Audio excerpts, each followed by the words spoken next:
So hello everyone, today we will learn about the basic logic gate. In it we have learned about the AND gate. So it is a symbol of AND gate. We have get two input A and B and we get output Y. So it is a Boolean equation of AND gate.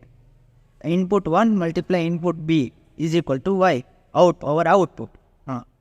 So we indicate A is equal to input 1 and B is equal to input 2 and Y is equal to our output. So 0 multiply 0 is equal to 0. Now second condition, 0 multiply 1 is equal to 0. Now third, 1 multiply 0 is equal to 0. Now fourth, in it we will input both our input is high. So 1 multiply 1 is equal to 1. In it we have IC number 7408. તો guys આપણી તમે જોઈ શકો છો આપણી IC છે. અહીંયાથી તમે કટ જે આપણે જોઈ શકીએ છીએ એ અહીંયાથી આપણે ફર્સ્ટ પિન ચાલુ થશે 1 2 3 4 5 6 7 આ સાઈડ હશે. પછી ઓપોઝિટ સાઈડથી આપણે 8 ચાલુ થઈ જાય 8 9 10 11 12 13 ને 14 લગી. સો હવે આ આપણી સર્કિટ ડાયાગ્રામ આઈસીની ડાયાગ્રામ છે. આમાં તમે જોઈ શકો છો 4 એન્ડ ગેટ છે.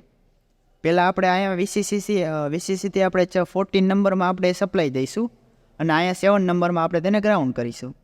આપણે અહીંયા ફર્સ્ટ જે 3 પિન છે એનો ઉપયોગ કરીને આપણે આ એક્સપેરિમેન્ટ કરશું. 1 અને 2માં આપણે પહેલાં ઇનપુટ દીધા, ઇનપુટ 1 અને ઇનપુટ 2 અને આપણે થર્ડ ઇનપુટ આઉટપુટ આપણો કાઢ્યો જે છે વાય આપણે જેને કહી છીએ આઉટપુટ 3માં. તો હવે આપણે બ્રેડબોર્ડ ઉપર એક્સપેરિમેન્ટ કરવા તૈયાર છીએ. આ આપણી આઈસી છે જે ઓલરેડી બ્રેડબોર્ડ ઉપર ફિટ થઈ ગઈ છે. તો સૌથી પહેલાં આપણે વીસીસી સપ્લાય માટે રજિસ્ટર આપશું, કેમ કે અગર વોલ્ટેજ વધારે હોય તો કાંઈ સર્કિટને હાર્મ ના થાય. પછી આપણે 7 પિન નંબર ઉપર તેને ગ્રાઉન્ડ કરવાનું છે, તો મેં એને આ ગ્રાઉન્ડ કરી દીધો.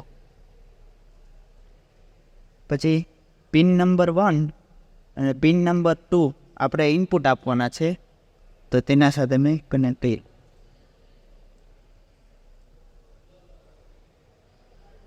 હવે પિન નંબર 3 થી આપણે આઉટપુટ લેવાનું છે.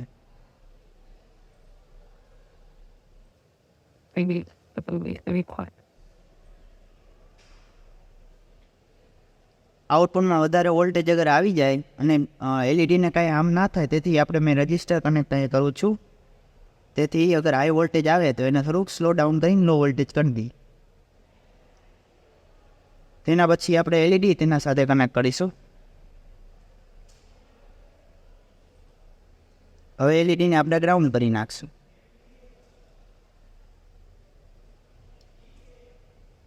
આપણી સર્કિટ તૈયાર થઈ ગઈ છે. હવે તેને આપણે પાવર સપ્લાય આપશું.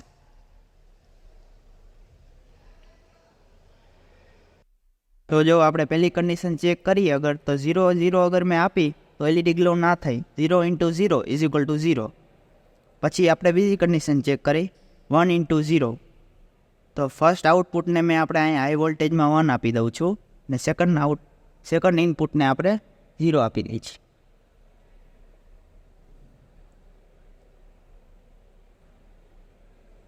તમે જોઈ શકો છો તો પણ એલઈડી ગ્લો ના થાય, એમ કે 0 × 1 ઇઝ ઇક્વલ ટુ 0. હવે આપણે થર્ડ કન્ડિશન ચેક કરી 1 × 0. હવે આપણે થર્ડ કન્ડિશન દઈ દીધી છે 1 × 0. તો પણ તમે જોઈ શકો છો એલઈડી ગ્લા ના થાય, કેમ કે મલ્ટીપ્લાય થઈને છેલ્લે આપણે આઉટપુટમાં 0 મળે, મીન્સ લો વોલ્ટેજ મળે, એટલે એલઈડી ગ્લો ના થાય. હવે આપણે last condition fourth condition check કરશું 1 × 1.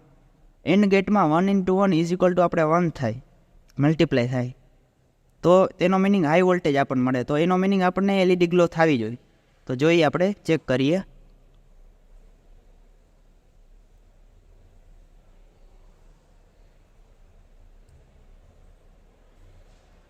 તો તમે જોઈ શકો છો આ ફોર્થ કન્ડિશન આપણે ચેક કરી 1 × ફર્સ્ટ આઉટપુટ ઇનપુટને મેં પણ 1માં નાખ્યું અને સેકન્ડ ઇનપુટને પણ 1માં નાખ્યું, તો આઉટપુટમાં આપણને એલઈડી ગ્લો થઈ. તેનો મિનિંગ કે આ એન્ડ ગેટની ચારેય કન્ડિશન રાઈટ છે.